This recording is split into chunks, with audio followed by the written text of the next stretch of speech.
baru nyampe mau nganterin motor udah ada polisi. Saya datengin, saya kan disitu niat cuma nganterin motor.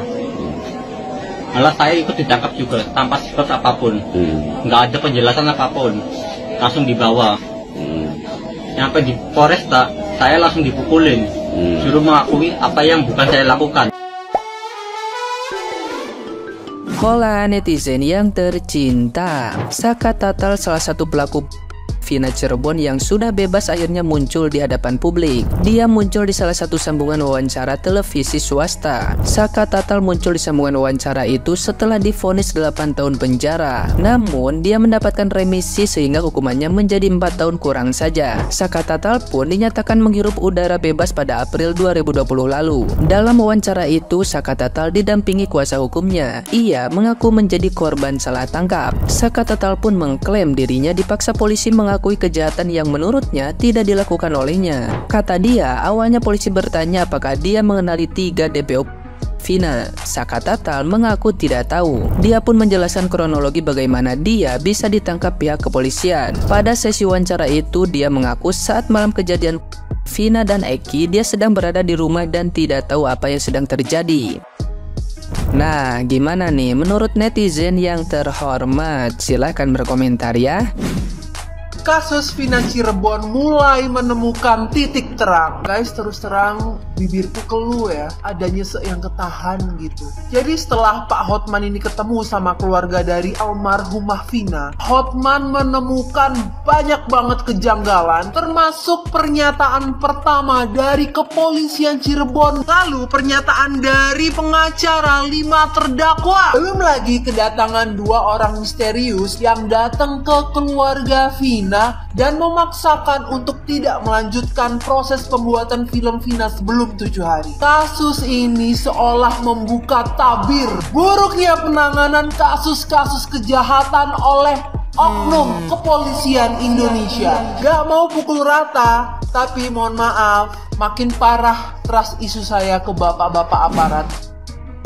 Nah, orang barusan ini adalah orang yang sudah bebas dari kasus Vina 2016. Dia sudah mulai speak up kalau dia itu adalah korban salah tangkap.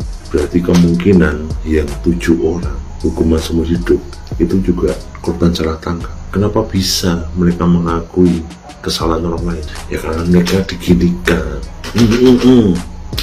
sama oknum-oknum tertentu ya. Kita nggak tahu itu siapa. Karena mereka tidak kuat dengan ininya dari oknum-oknum tersebut, hasil dia mengakui kesalahan orang lain, kesalahan yang tidak mereka lakukan.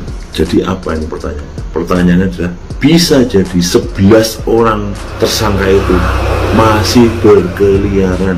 Yuk kita dukung Bang Hotman Paris untuk mengungkap ini, karena tanpa orang yang punya power ya kita nggak bisa apa-apa. Ini cuma sudut pandang kami dari masyarakat ya. Mungkin orang-orang yang pernah merasakan dinginnya lapas lembaga pemasyarakatan paham hal ini. Oknum-oknum yang mempersulit kasus ini harusnya juga ditindak tegas. Oke ya, seperti itu ya. Ini kalau bener kacau sih gitu. Kalian tahu nggak sih ada updatean terbaru tentang kasusnya Vina dan Eki? Ini menurut Opposite ya guys. Ini tuh Linda ya. Dan satu lagi itu adalah Egi gitu ya. Dan mereka berdua diduga itu berumah tangga gitu. Kalau Opposite bilangnya punya hubungan spesial lah. Karena kan masih nggak yakin nih apa gitu. Tapi ini akun Opposite yang mana dia tuh jarang salah. Gue kayaknya hampir nggak pernah salah. Dia tuh kalau udah nge-spill sesuatu pasti tuh dia udah punya backupnya tuh apa tuh. Ini Linda, iya betul Linda, sahabatnya Vina. Yang mana dia itu kesurupan arwahnya Vina, itu betul yang itu. Dan iya betul itu Egi yang itu. Egi yang suka kurang ajar sama Vina sampai akhirnya diludahin, itu Egi yang itu. Yang merudah paksa Vina juga, itu yang itu. Belum lagi kalian nonton gak sih wawancara dari pengacara si terpidana ini yang posisinya ada di dalam gitu ya. Kalian denger gak pengacaranya itu ngomong apa? Dia ngotot sampai akhirnya dia harus di-mute gitu.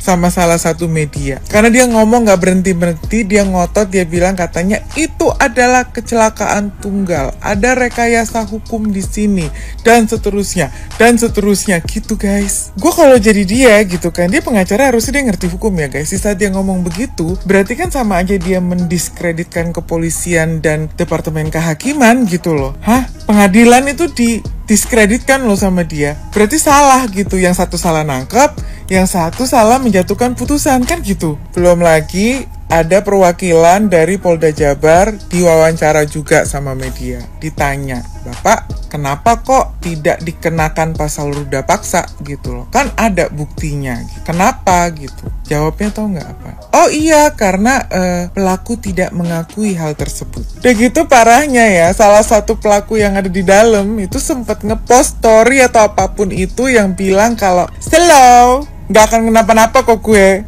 Slow. Yang nambah blunder lagi si Saka diwawancara. Di situ dia ngomong, iya hukuman 8 tahun, tapi saya cuma jalanin 4 tahun. Jadi bulan April 2020 saya udah keluar. Nah, gue yakin netizen udah sebel sebenarnya. Ditambah lagi dia bilang katanya dia tidak bersalah, menyangkal dia bilang katanya dia lagi sama omnya malam itu. Saka ini tahu nggak sih kalau dia itu sekarang udah dewasa loh, dan dia bisa dihukum selayaknya orang dewasa kalau memberikan keterangan palsu. Ini masalahnya kasus udah 8 tahun gitu loh, dan di saat sekarang kalau misalnya ini kasus mau dibuka lagi, itu pastinya orang-orangnya kan harus dikumpulin tuh. Belum lagi mereka kalau ingat apa nggak ingat, belum lagi buktinya itu masih ada atau enggak, masih lengkap atau enggak, bisa nggak itu dijadikan bukti, mungkin sudah usang dan lain-lain gitu, dan seterusnya gitu kan. Tapi kalau gue boleh ngasih saran nih ya sama bapak-bapak dan ibu-ibu gitu yang terlibat dan tersangkut gitu dengan kasus ini, entah itu pengacara atau apapun itu gitu, jangan bikin netizen jadi tambah gemes dan tambah kepo.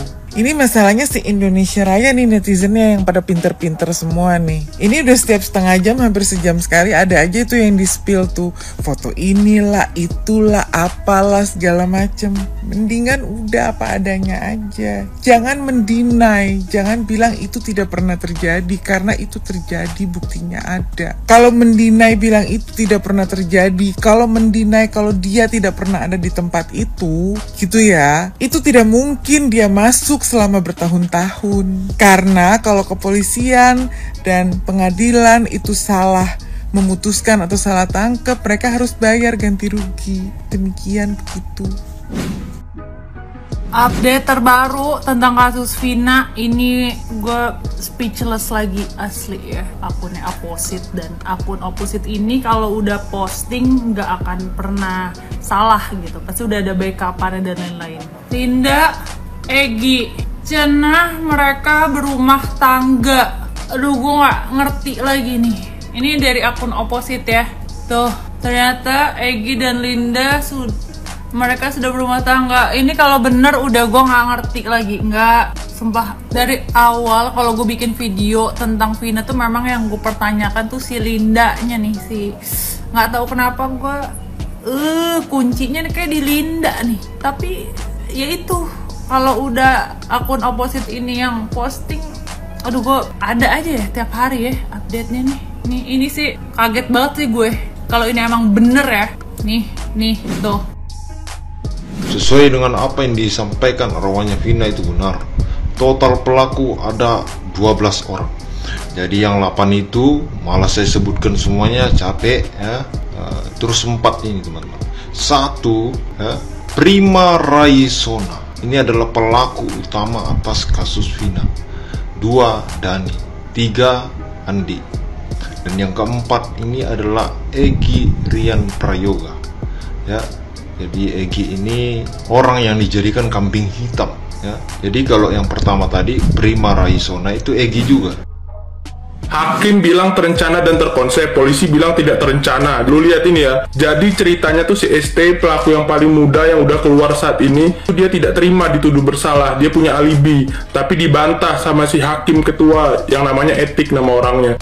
Hakim ketua ini bilang, selain karena balas dendam, ada cinta segitiga. DN menyukai FN. DN ini kalau menurut gua kayaknya Dani deh, bukan Peggy. Menyukai FN ini Vina, tapi FN menolak. Pesan pendek itu merupakan rencana terkonsep untuk menyakiti korban. Dalam rencana itu terdapat pembagian tugas sehingga majelis hakim menilai ST terlibat langsung dalam kejadian itu. Nah, jadi terencana atau tidak nih? Tolong Kapolri, jangan gara-gara oknum polisi yang kurang kompeten jadi kena seluruh polisi di Indonesia. Kami yakinlah polisi itu hebat, mumpuni untuk menangani kasus-kasus besar. Jangan gara-gara beberapa oknum polisi jadi rusak seluruh polisi di Indonesia nih.